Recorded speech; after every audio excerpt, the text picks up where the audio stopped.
know that they're going to have it in the way they played pre-flop, or their aggression post-flop is also going to be indicative of having a strong low or nut low. Now that we've established that marginal hands have low realization of equity, we should discuss what the implications of that are. And in PLO8, aggression post-flop is often higher than in other flop games. And the reason for that is even your more passive players tend to have substantial bluff frequencies because it feels less risky psychologically, and in fact it is risking less to continue firing three barrels when they know that they're going to be getting half the pot back if called. So now, even though there's going to be built-in higher bluff frequencies, it's still a great game for fish frying, for taking massive win rates off weak players.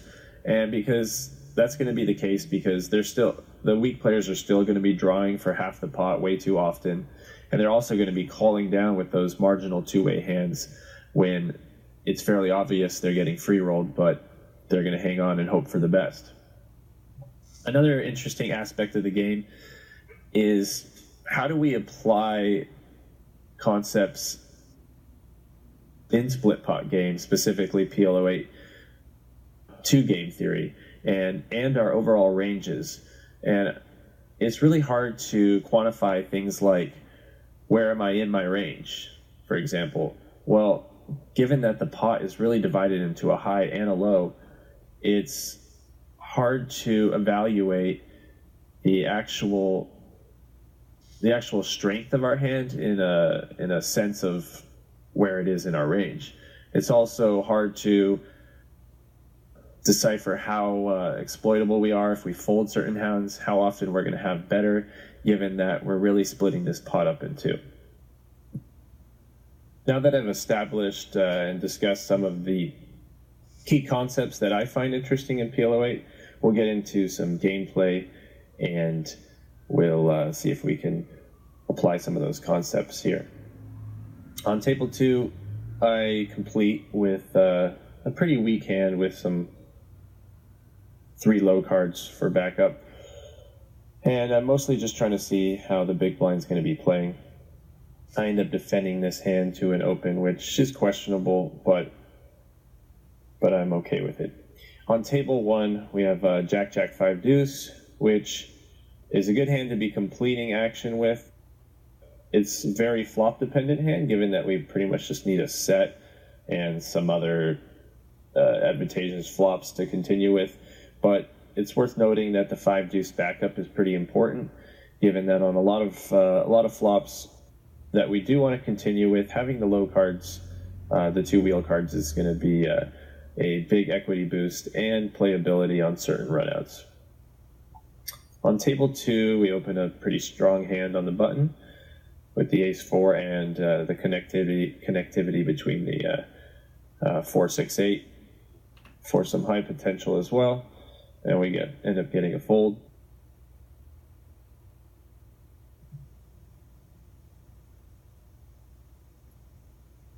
Again, on table 2, we have an open from the cutoff with a hand that has a lot of high potential and weak on the low. On table 1, we have a very similar hand, nearly identical, except obviously a good deal better given that we have aces. We flop nut flush draw and a very weak low on table 2. And our decision is whether to check or bet once checked to. And this spot I find kind of interesting, and a spot where you can make a pretty accurate decision based on pre-flop play. Well, specifically, small blind should be 3-betting most of his ace-deuce combos, and some of it is ace-3 combos. And given that, we actually shouldn't be facing a check raise very often at all. And a hand like ours, which has a lot of high potential with the nut flush draw, and probably can't withstand a check raise, is a hand that you might consider checking back. But given that he doesn't have those ace-deuce and ace-3 combos, we can go ahead and bet, and we should almost never be check raised by anything but ace-deuce and ace-3. And if that's not clear to you why, it's simply because even a hand as strong as, let's say he had king, queen, 6-8, and he went ahead and defended the small blind, that would be nut high, and let's say he had king high flush draw with it as well. Nut high with a king high redraw. That hand is behind a hand, and a lot of hands with ace deuce. So let's say ace deuce 7-4, which is top and bottom pair with the ace deuce. We have a 4-out redraw to boat up. Even a hand like ace 3 9-8, which has 4 outs to the nut gutter, is going to be an equity favorite against king queen 6-8 with diamonds. So given that we've reduced his combos of ace deuce and ace 3, we can go ahead and bet pretty easily. Once he calls, his range is strengthened quite a bit, and specifically on this turn, it's probably a good turn for his range, and I'm just going to be giving up and trying to spike the river for the high half. On table 1, I go ahead and opt to check back the flop, given that we have no low draw, given we paired our 8. Also, there's some good turns for us if we can pick up a high card like we did. I end up betting the turn, and he check calls.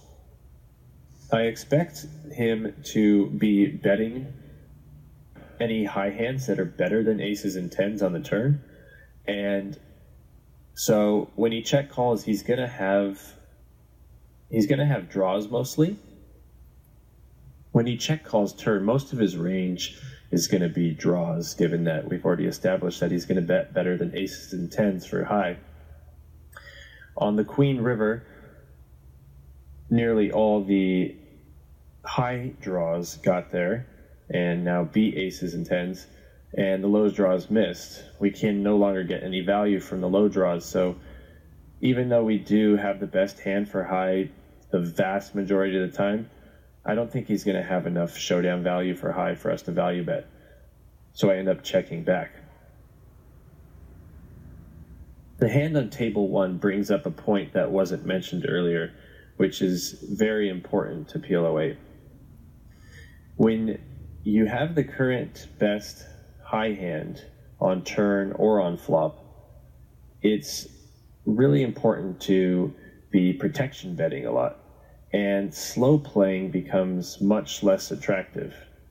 The reason is, when there's no low possible, we have the total current pot is ours. If the hand ended there, we would take the whole pot. But if we let it check through, hands as weak as, let's say in our spot we had a 4-3 low draw, and he let it check through with a hand better than aces and tens. That's pretty disastrous for him, because we have significant equity, even though we have a hand that would put no money in, and he's going to want to charge us and basically just bluff us off our equity. So what that means is, once we're checked to, we can eliminate stronger hands from his range with more confidence than we would in a high-only game like PLO, just because protection betting becomes much more important.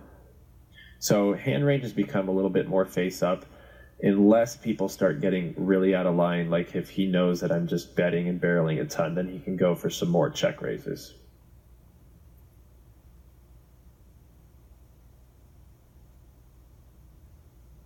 The 10-7 3 deuce is just worth mentioning. Too weak to open, only probably from the buttoner. So also king 10-6 with no low card side cards, also too weak. And in any game that you're not really familiar with pre-flop equities, I encourage you to just go ahead and plug the hands into Pro Poker Tools. Just hit the rank button and get an idea of where what percentile hand it is, and that way you can see what kind of hand ranges you should be, or what kind of hands you should be opening from certain spots. If you know you want to be opening let's say somewhere around 15% of hands under the gun, well, if you open a hand and you hit the rank button and see that it's a 25 percentile hand, well, something's out of whack. You should either be expanding your under the gun range, or you should probably not be opening that hand. On table 2, we open a ace queen 10-5, and it's a good flop for us. On a jack 9-7 2 clubs, we flop open ender and flush draw. It's worth mentioning that if we were trying to employ a GTO strategy, this is probably a flop we would be checking the majority of the time, and possibly always. The reason being, most of our pre-flop range from any spot, but specifically under the gun, is not going to contain many pocket 9 combos, many pocket 7 combos, not even many pocket jack combos, certainly not many 10-8 combos. So in other words, we're going to miss this flop. We're not going to connect to this flop very strongly.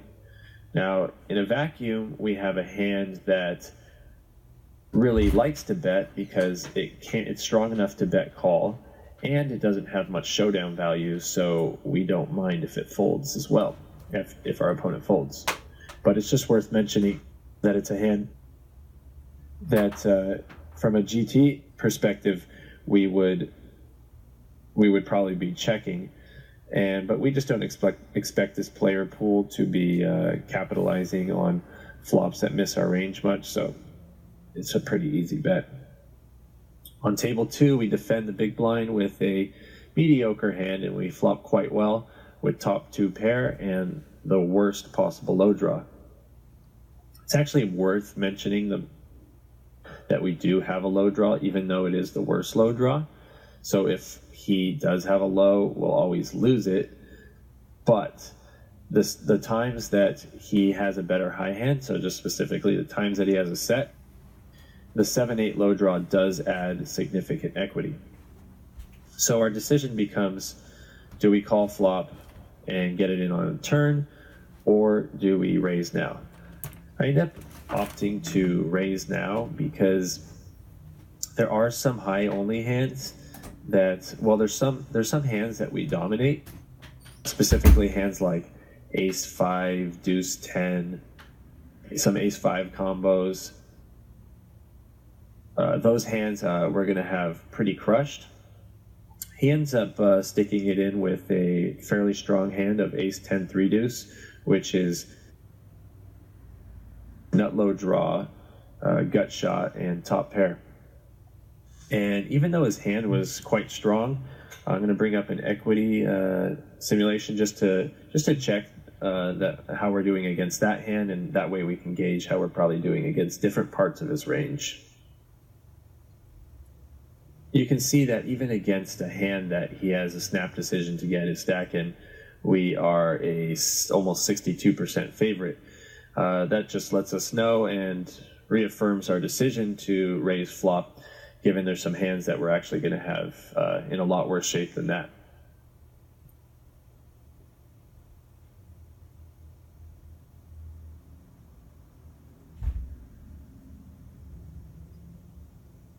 On table 1, we have a kind of strange hand, given that it has trips in it. It's very weak, but it does have some nutty potential for high and for low.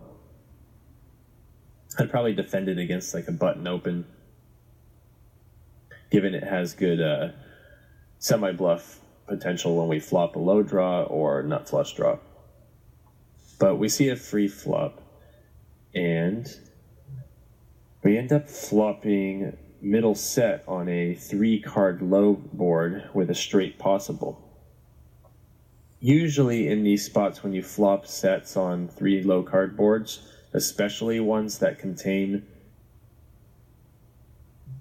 a straight possible, they're going to be a hand that you're going to fold on the flop. And the reason for that is because a hand is weak as, well, it's not weak, but let's say he has king, queen, 4, 5. So current nut high with no other redraw to it.